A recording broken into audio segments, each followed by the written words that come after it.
بسم اللہ الرحمن الرحیم والصلاة والسلام علی رسولہ الکریم وعلی آلہ وصحبہ اجمعین۔ نبوت کے 14ویں برس محرم کا مہینہ داخل ہوا تو ہجرت کی اجازت ہوگی۔ تو صحابہ نے اکا دکا مال اہل نکلنا شروع کیا۔ تو جب ایک اچھی تعداد نکل گئی تو پھر قریش کو فکر ہوا کہ یہ وہاں جمع ہو رہے ہیں، اگر وہاں ان کی طاقت، تو انہوں نے مشورہ کیا کہ کچھ کرنا چاہیے۔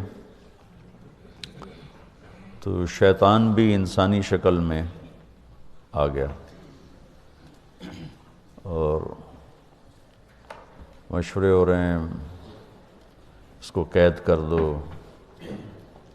تو وہ شیطان اس کو کاٹ دیتا کہ قید کرو گے تو اس کی قوم ہے، قبیلہ ہے، چھڑا لیں گے، کہ اس کو مکہ بدر کر دو، مکہ سے نکال دو، کہ مکہ سے نکالو گے جس جگہ جائے گا وہاں اس کی قوت کٹھی ہو جائے گی، پھر تمہارے خلاف ہو جائیں گے۔ ابو جہل نے کہا ہر قبیلے کا ایک آدمی لو اور اس کے گھر کا گھیرا ڈالو اور جب نکلے اسے قتل کر دو، یہ ابو جہل نے کہا۔ تو شیطان نے کہا یہ ہے اصل رائے، کیونکہ سارے قبائل کا تو وہ بنو ہاشم مقابلہ نہیں کر سکیں گے، تو لہذا دیت پہ خود بخود بات ختم ہو جائے گی۔ تو جبریل نے آ کر یہ بات اللہ کے محبوب صلی اللہ تعالی علیہ وسلم کو بتائی اور فرمایا کہ اب آپ نکلیں۔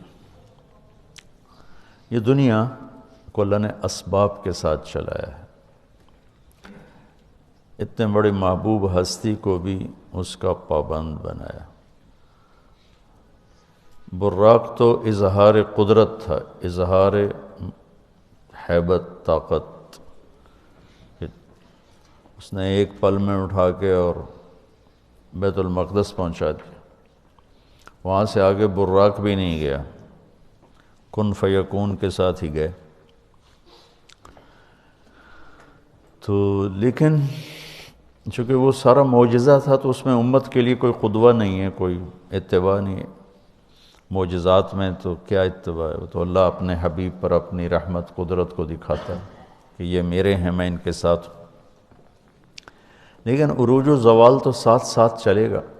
الحرب سجال بیننا، احد کے موقع پر آپ نے کہا تھا ینالون منا وننال منہم، یہ جنگ حق و باطل میں چلتی رہے گی، کبھی وہ جیتیں گے کبھی ہم جیتیں گے۔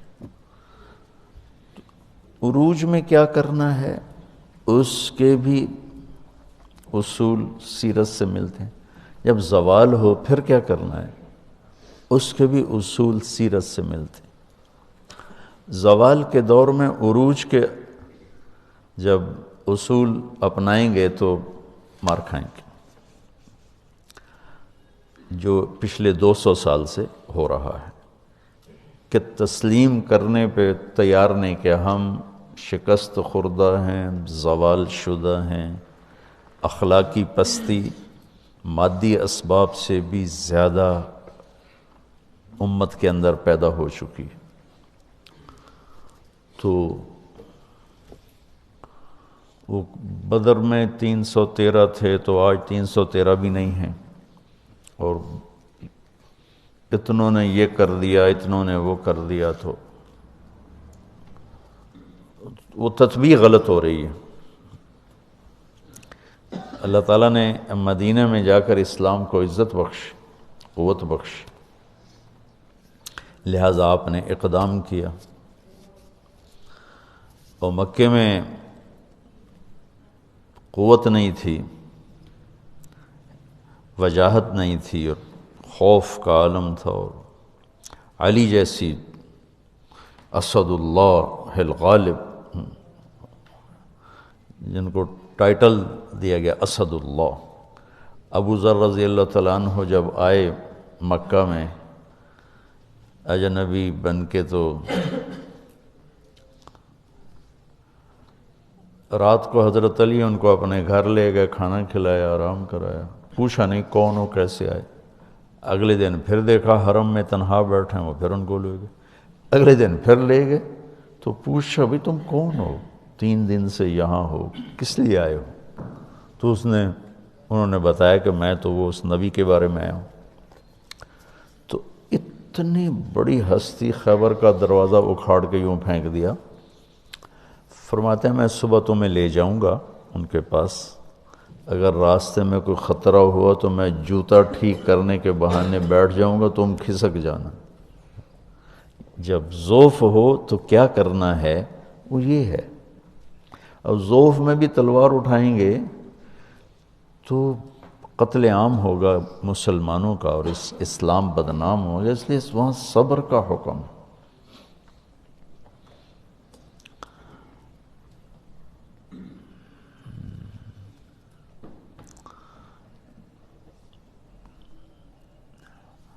عز الدین بن عبد السلام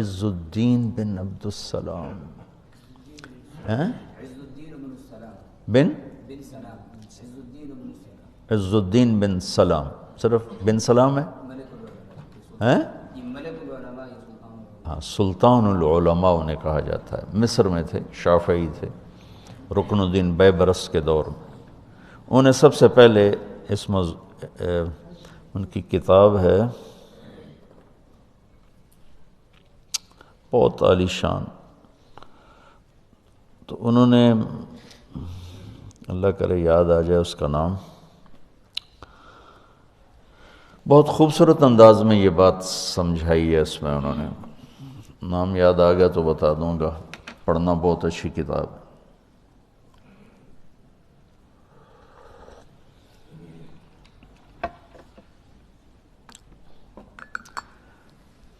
تو اب ضعف کا دور ہے، معجزہ نہیں ظاہر ہوا کہ جبریل آئیں اور اٹھا کے مدینے اتار دیں، یا براق پہ بٹھائیں اور جا کے مدینے اتار دیں، معجزہ نہیں ہوا، کیونکہ امت کو سبق دینا ہے کہ جب ہم پہ زوال ہوگا پھر کیا کرنا ہے، طاقت میں ہوں گے پھر کیا کرنا ہے، قوت میں ہوں گے پھر کیا کرنا ہے، اجتماع قلوب ہوگا تو پھر کیا کرنا ہے، انتشار ہوگا تو پھر کیا کرنا ہے۔ یہ سیر صحابہ سے انتشار کا، تو یہ اس وقت جو قائدین ملے نا امت کو، قائدین، انہوں نے ان سے یہ سہو ہوا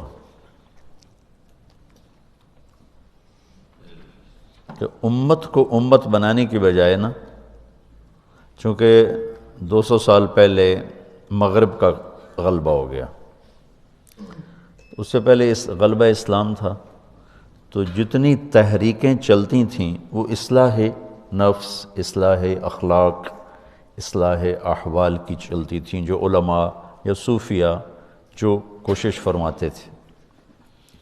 لیکن جب باطل کا غلبہ ہوا 200 سال پہلے، تو ایک رد عمل کی نفسیات پیدا ہوئی،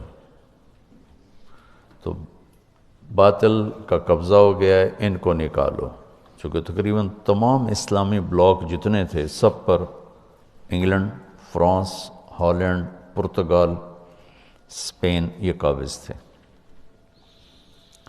تو اس میں رد عمل میں چلی گئے ہماری جو تھی قائد جماعت جو تھی نا، قائدین جماعت، وہ رد عمل میں چلے گئے۔ اس رد عمل میں امت کی تربیت اور اصلاح کا کام پیچھے چلا گیا، اور باطل سے ٹکرانا وہ پہلے آ گیا، بغیر صفات کے اور بغیر تیاری کے۔ تو ہر جگہ شکست ہوئی، ہر جگہ بہت بری طرح پٹنا پڑا۔ جو سبب تھا اسے نہیں دور کیا، جس وجہ سے زوال آیا، وہ تھا دین سے دوری، اخلاقی پستی، یہ اس کا سبب تھا۔ اس کے ازالے کی بجائے ان سے ٹکرانا شروع کر دیا تو ہر جگہ ناکامی ہوئی۔ پھر جو یہ باطل مغرب نے جو ملکوں کا قبضہ چھوڑا، یہ کوئی ہمارے قائدین کا کمال نہیں، میں معذرت کے ساتھ کہتا ہوں، وہ دوسری جنگ عظیم کی وجہ سے اتنے کمزور ہو گئے تھے کہ وہ قبضے برقرار ہی نہیں رکھ سکتے تھے۔ 1940 سے 1945 5 سال وہ جنگ رہی۔ فرانس کا کتنی دنیا پہ قبضہ تھا، کتنا بڑا ملک ہے، جرمنی نے صرف 5 دن میں پورا فرانس قبضہ کر لیا، صرف 5 دن۔ پولینڈ پر 1 دن میں قبضہ کیا، آسٹریا پر 1 دن میں قبضہ کیا۔ تو جتنے ملک دنیا پہ راج کر رہے تھے ان کی جئی تئی پھیر دی جرمنی نے، یہ گھنٹوں میں فتح کیے۔ تو وہ اس قدر کمزور پڑ گئے کہ انہیں ان ملکوں پہ قبضہ رکھنا ناممکن ہو گیا۔ تو وہ چھوڑنے پر مجبور تھے، تحریکوں نے باعزت چھڑوا دیا کہ بھائی چلو بھائی آپ کا مطالبہ بہت زیادہ ہو رہا ہے تو ہم جا رہے ہیں۔ یہ بات